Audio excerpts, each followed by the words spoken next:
Prime Minister Trudeau now calling on local governments to start negotiating Pharmacare after the program became law. For more on this, let's bring in CTV's Jeremy Sharon. Good morning, Jeremy. Nice to see you. So let's talk about this legislation. It's now law. What does this really mean for Canadians?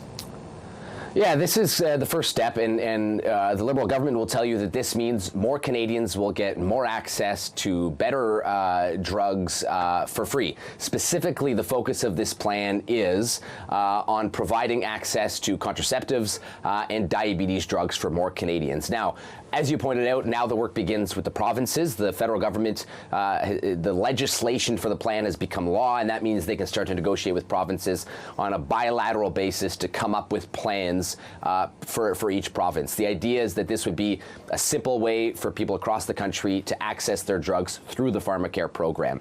And so what we know already is that BC has come into agreement with federal government already on a memorandum of understanding. So those two, the federal government and BC will be working together on a plan. We also know that Alberta and Quebec have already publicly said that they plan to opt out of this plan. So this is how it's going to work. It's going to be on a province-by-province basis, and we'll continue to see the federal government start to put the work in now to get this plan rolling in each province. And we know the Prime Minister and the Health Minister talked about this bill this morning. So what did they have to say about the next steps?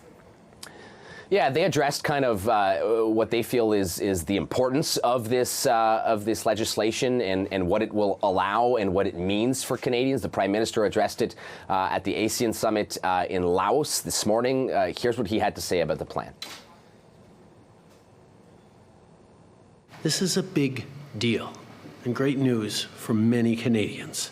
It means free insulin is coming for every Canadian who needs it, ensuring that they don't have to choose between putting food on the table and getting the life-saving medication they require. And it means we'll be providing prescription contraceptives for free, because we not only believe in a woman's right to choose, but we act on it.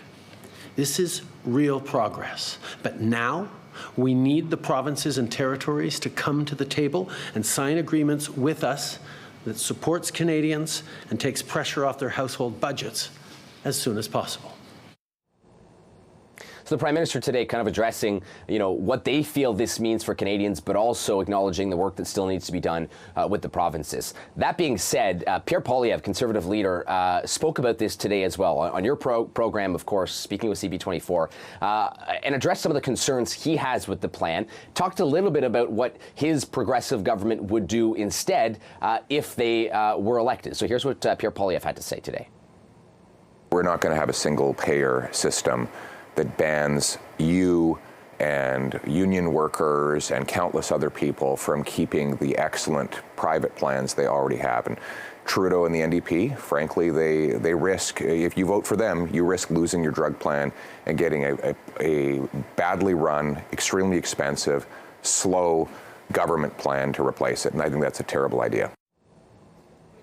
So Pierre Poilievre and the Conservatives critical of this plan. They pitch that their approach would be to go after the small percentage of Canadians, they say, that are not currently already getting free access to some of these drugs. So that is the criticism from the opposition.